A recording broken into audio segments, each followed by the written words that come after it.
estavam em carne. Quando Elias chega para aquela mulher, ele fala mais uma vez: mas sim, do jeito que você vai fazer, faz o seu bolo para o seu filho, mas também prepara para mim. E aquela mulher, ela ouviu, ela teve humildade. O que a gente aprende com esta outra mensagem? Às vezes a gente tem pouco, mas às vezes tem gente que está numa situação pior do que a nossa, e a gente tem que ajudar. A gente tem que ajudar, porque senão Deus ele vai cobrar da gente. A gente está sentindo de ajudar e a gente não ajuda. Às vezes a pessoa está lá nas drogas, às vezes a pessoa está faltando um alimento em casa, às vezes a pessoa está precisando de uma palavra para ela se reconstruir, para ela se levantar. E o que muitas pessoas fazem é derrubar essas pessoas, é falar que elas não prestam, é falar que a culpa é dela porque ela não fez isso, porque ela não fez aquilo. Mas a Bíblia fala que até por Jesus falar, uma vez perguntaram para Jesus: será que foi a mãe ou foi o pai daquele indivíduo para ele ter nascido daquela forma? E Jesus falou que ele tinha nascido daquela forma para que o nome do Senhor fosse glorificado. Muitas vezes não entendemos o trabalhar de Deus, não entendemos as provas que passamos, mas tudo que Deus ele faz na vida da gente tem um propósito. Mas voltando para a nossa mensagem, a Bíblia vai falar que aquela mulher, ela preparou e fez, para Elias. E a Bíblia fala que eles comeram por muitos e muitos dias, porque a partir do momento que Elias era profeta, ele não estava falando na carne, ele estava falando no espírito. Elias ele fala para aquela mulher que o azeite da botija não se acabará, e a farinha da panela não se acabará, até o dia que o Senhor mandar chuva sobre a terra. Eu retrato a chuva como provisão do Senhor, ou seja, ele era o alfa, o ômega, o início e o fim. Elias sabia quem Deus era, Elias tinha intimidade com Deus. Então o que a gente pode perceber nesta mensagem? Aquela mulher, ela ouviu, ela conseguiu, através do quê? Através do Espírito Santo que estava sobre a vida de Elias. O Espírito Santo entrou na casa daquela mulher, mesmo sem ela entender, ela permitiu que ele entrasse lá dentro. Aleluia. E começou o primeiro milagre. A farinha multiplicou, o azeite não se acabou. Glória! Você imagina a felicidade daquela mulher e perceber que mantém aquele servo lá dentro. Ela não estava mantendo apenas um homem lá dentro, ela estava mantendo a presença de Deus dentro da sua casa. Pois Elias carregava a presença de Deus. Glória! Mas para frente a gente vai encontrar outra palavra. Vai falar que depois de passar poucos dias, existiam várias doenças, naquele tempo. Você vai ver que a escassez estava muito grande, segundo a Bíblia descreve. A Bíblia vai falar que o filho daquela mulher morre. E não imagine, irmãos, o pensamento daquela mulher em ter que se questionar a Deus pelo que ela estava passando naquele momento, se questionar a Deus por que Deus teria tomado o filho dela, se as coisas estavam dando tão certo, porque durante tanta coisa, uma coisa dá errado. Mas naquele momento, a Bíblia vai falar, meus irmãos, que Elias pegou aquela criança do colo, aí levou para o seu quarto e deitou o menino. Mas como eu já tinha falado aqui nesta noite, irmãos, tinha um segredo que estava no ministério de Elias. Era a presença de Deus que ele carregava. Aleluia! Elias clamou 3 vezes e o menino voltou à vida. A Bíblia fala que Deus ouviu a oração de Elias. Se Elias estivesse na carne, talvez Elias não teria sido escutado, mas Elias estava no Espírito. O que a gente aprende com isso? É preciso estar no Espírito para que sua oração chegue a Deus. Às vezes é preciso estar no Espírito para que o seu quebrantamento aconteça, para que Deus restitua aquilo que Ele te prometeu. Às vezes é preciso estar no Espírito para que a promessa do Senhor se cumpra na sua vida. Porque se você anda em Espírito, você deixa o Espírito Santo te dominar. Você faz a vontade do Espírito Santo. Aleluia. O Espírito Santo de Deus, ele trabalha na sua vida. Ele trabalha na sua casa. Ele trabalha na sua família, no seu lar, no seu coração, sobre as suas enfermidades. Glória. Não importa o quão grande seja a enfermidade, não importa o quão grande seja a dor. Irmãos, se vocês se intitulam, igual eu intitulo protestante, crente, se você não está passando por prova, saiba que tem alguma coisa errada na sua vida. Você pode se preparar, porque tem alguma coisa errada. E é preciso rever os seus conceitos. Mas quando se está na presença de Deus, você tem discernimento para discernir o que é prova, para discernir o que é tentação e para discernir o que é a vontade de Deus. A vontade de Deus é dignizada, ela é dignizada pelo propósito, pela promessa. Se você não tiver espírito, você nunca vai saber. Da mesma forma, foi Elias na casa daquela mulher. E a Bíblia fala que Deus ouviu a oração de Elias e aquela alma voltou para o corpo de Elias. Oh, irmão, isso é tão profundo, isso é lindo demais. Deus, ele tem o poder para ressuscitar ainda hoje. A palavra de Deus fala que vocês farão coisas maiores do que os antepassados fizeram e que do presente estão fazendo. Verdade. Vocês farão, mas é preciso estar em quê? Em espírito. É preciso estar em espírito. Quando eu estou em espírito, eu não me importo com o desejo da minha carne. Às vezes eu quero mexer no celular e me bate uma coisa sem graça. Parece que o celular para mim não tem graça. É o Espírito Santo falando. Você está forte, você está sem graça porque você não consegue mais mexer no celular. Quando você pega no celular, você fala, o celular perdeu a graça. Meu Deus. É o Espírito Santo de Deus te incomodando. É o Espírito Santo de Deus falando, eu estou te fortalecendo. Eu quero falar com você. Mas se você estiver em carne, você não vai escutar minha voz. Se você estiver em carne, você não vai ouvir o que eu quero entregar para você. O que eu quero fazer você discernir. O que eu quero usar para você curar. O que eu quero usar para você orar. O que eu quero usar para você fazer. O seu propósito, a promessa que eu tenho na sua vida depende do Espírito Santo de Deus.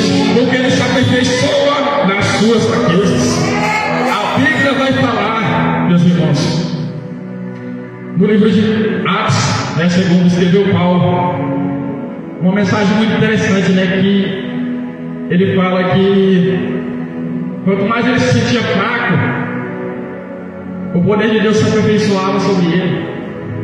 Antigamente, quando eu era criança, eu era desse tamanhozinho, meu pai sempre falou para mim, ele chegava na igreja, ele chegava com os dedos sujos assim, sabe? Sujo, ele trabalhava demais, mais. E ele pegava e meu pai, ele pregava muito, recebia muita pregação, muito agenda muito lotada. Mas toda pregação que ele ia, ele falava.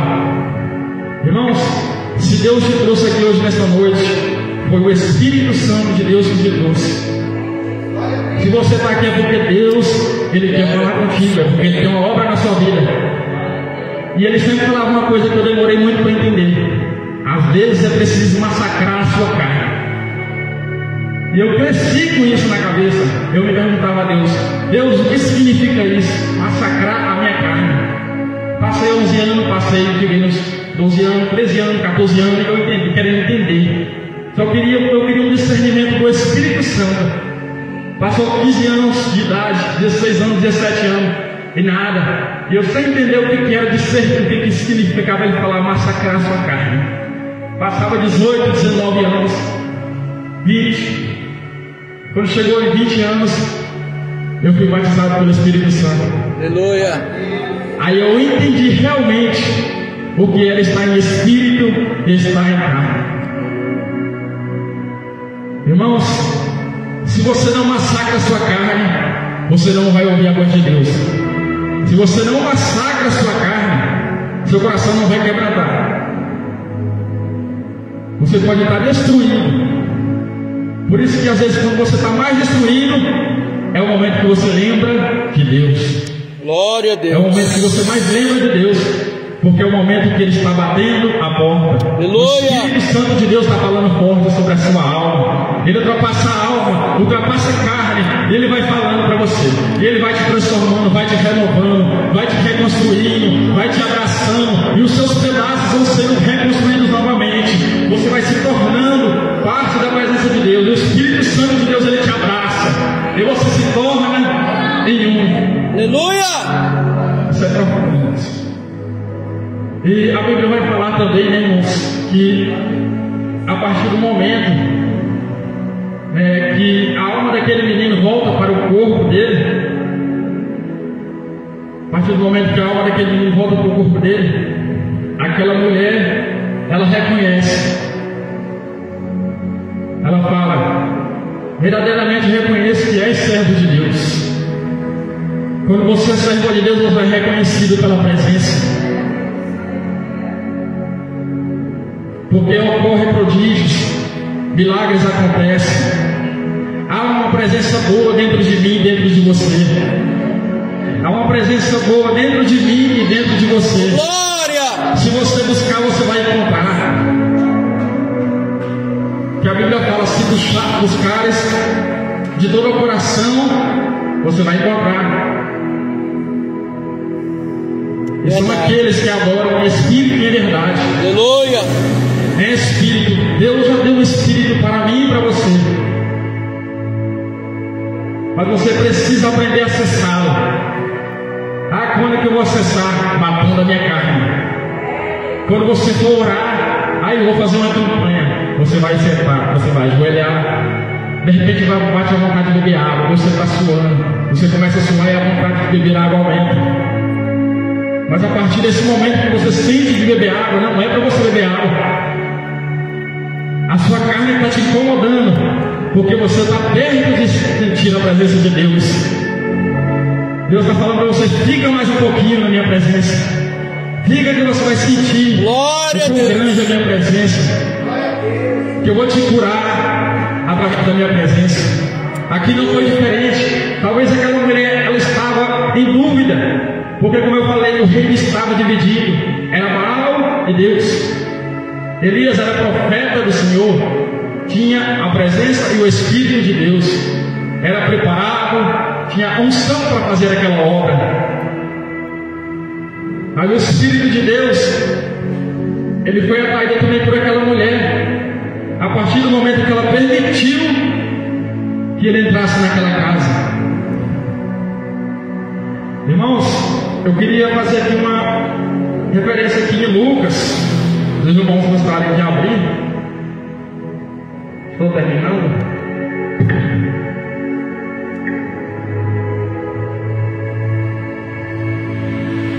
Capítulo de Lucas 19.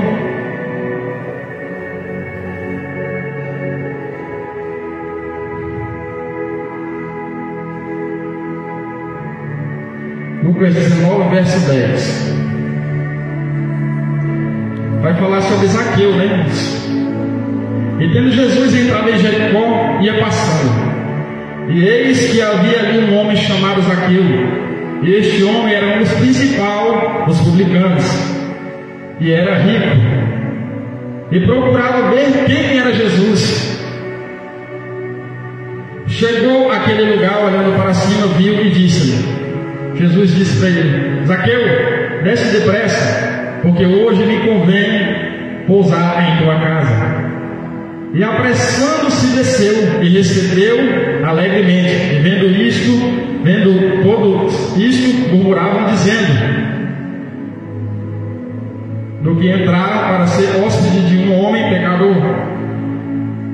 E levantando-se Zaqueu, disse-lhe ao Senhor: Senhor, eis aqui dou aos pobres metade dos meus bens, e se em alguma coisa tenho defraudado alguém, o restituo quadruplicadamente. E disse Jesus: hoje veio a salvação a esta casa, pois também este é filho de Abraão. Porque o Filho do Homem veio buscar e salvar o que se havia perdido. Qual é a diferença daquela mulher que estava em Sarepta para Zaqueu? A mulher não tinha dinheiro, Zaqueu tinha dinheiro. Zaqueu era publicano, aquela mulher poderia ser uma mulher caseira qualquer, naquele lugar, buscando alguma forma, porque o pensamento daquela mulher era comer e morrer, ela estava desenganada. Mas aqui no livro de Lucas, capítulo 19, para falar sobre Zaqueu, o homem rico, pecador, publicano, que tomava, que cobrava. Mas Jesus fala para ele: hoje veio a salvação a esta casa, pois também este é filho de Abraão. A multidão murmurava contra ele, a multidão o julgava. Quantas vezes eu e você temos deixado entrar coisas na nossa casa que não é para deixar entrar? Talvez um objeto, talvez uma pessoa, talvez aquela pessoa que você chama de amigo. Toma cuidado com o que você deixa entrar na sua casa. Presença maligna existe, unção maligna existe, poder maligno existe. Mas a Bíblia vai falar que Jesus quis entrar na casa de Zaqueu. Mas por quê? Zaqueu teve curiosidade. O que precisamos para estar no centro da presença de Deus é curiosidade. O que precisamos para estar na presença de Deus é querer conhecer o melhor. Aleluia. É querer buscar Ele melhor. Porque só assim Ele vai se aperfeiçoar nas nossas fraquezas, na nossa carne. Carne é sinal de fraqueza. Mas a partir do momento que Jesus entra na casa de Zaqueu, Jesus fala para ele: hoje veio a salvação a esta casa, pois também este é filho de Abraão. A multidão julgou, a multidão murmurou, mas Deus falou que a salvação veio. Zaqueu, ele se arrependeu, ele quis restituir, ele quis entregar de volta, ele quis dar. Ou seja, a avareza saiu do coração dele. Ou seja, a presença de Jesus Cristo estava naquela casa. Da mesma forma que foi, vai ser na minha e na sua casa também. Basta a gente buscar para encontrar o caminho da salvação, o caminho da verdade. Não existe salvação sem redenção. Não existe. É preciso render, é preciso reconhecer que o Senhor é o Deus que tudo pode. Verdade. Se você quiser que Deus entre na tua casa, entre na tua vida e na tua família, deixa o orgulho de lado, largue tudo, faça como Naamã, faça como Zaqueu, faça como aquela viúva. Seja humilde. O que Deus está falando neste momento, a mensagem que eu preparei, é que quando Deus entra na casa, há mudança. Quando Deus entra na casa, coisas sobrenaturais acontecem. A morte vira vida. Aleluia. A fome vira alimento. Meu Deus. A tristeza vira alegria. Mas tudo para que seja glorificado o nome do Senhor. E a mensagem, né, meu irmão, que eu tinha preparado, né, era essa daqui. E gostaria de fazer uma última oração. Foi que Deus tocou no meu